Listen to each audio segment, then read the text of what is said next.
باپ کی پگڑی بچانے کے لیے وہ شادی کے لیے تیار ہو گئی۔ نکاح کا دن تھا۔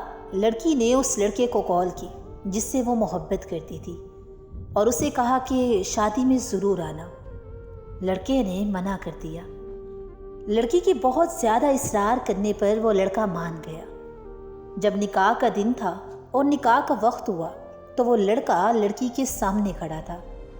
وہ لڑکا اس لڑکی کی دی ہوئی انگوٹھی پہن کر آیا تھا جو کبھی اس لڑکی نے اس لڑکے کو دی تھی۔ مولوی صاحب نے پہلا قبول کہنے کو کہا۔ لڑکی نے کانپتی ہوئی آواز میں کہا، قبول ہے۔ لڑکی نے فوراً لڑکے کی طرف دیکھا۔ لڑکا گردن جھکائے اس لڑکی کے سامنے کھڑا تھا۔ مولوی صاحب نے دوسرا قبول ہے کہنے کو کہا۔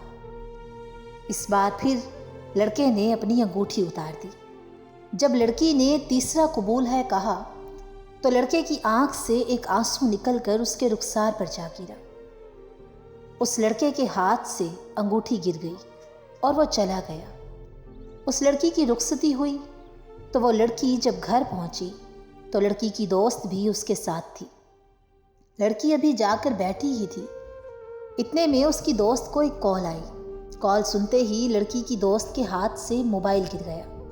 لڑکی کے اصرار کرنے پر لڑکی کی دوست نے اسے بتایا کہ شادی ہال سے جاتے ہوئے اس لڑکے کا ایکسیڈنٹ ہو گیا اور وہ وہیں موقع پر مر گیا۔ یہ الفاظ سننے ہی تھے کہ لڑکی کے پیروں تلے جیسے زمینیں نکل گئی، مانو جیسے آسمان آ گیا اس سر پر۔ وہ لڑکی اپنے ہوش گنوا بیٹھی تھی۔ اچانک لڑکی کو پھوٹ پھوٹ کر روتے ہوئے یاد آیا کہ اس لڑکے نے اس لڑکی سے کہا تھا، اگر جو میں تمہارے نکاح پر آیا تو میں مر جاؤں گا، اور لڑکی کے اصرار کرنے پر وہ آیا تھا۔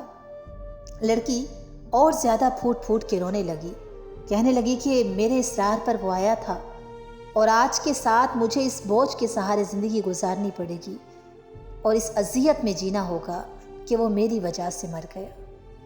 سامعین، مرد مر تو جاتا ہے لیکن وہ کبھی بھی اپنی پہلی محبت کو نہیں بھولتا، مانو کہ اس کی پہلی محبت ہی اس کے لیے اس کا پورا کل جہان ہوتی ہے۔ اور مرد جب بھی جس بھی عورت سے سچی محبت کرتا ہے تو اس کا ساتھ قبر تک نبھاتا ہے۔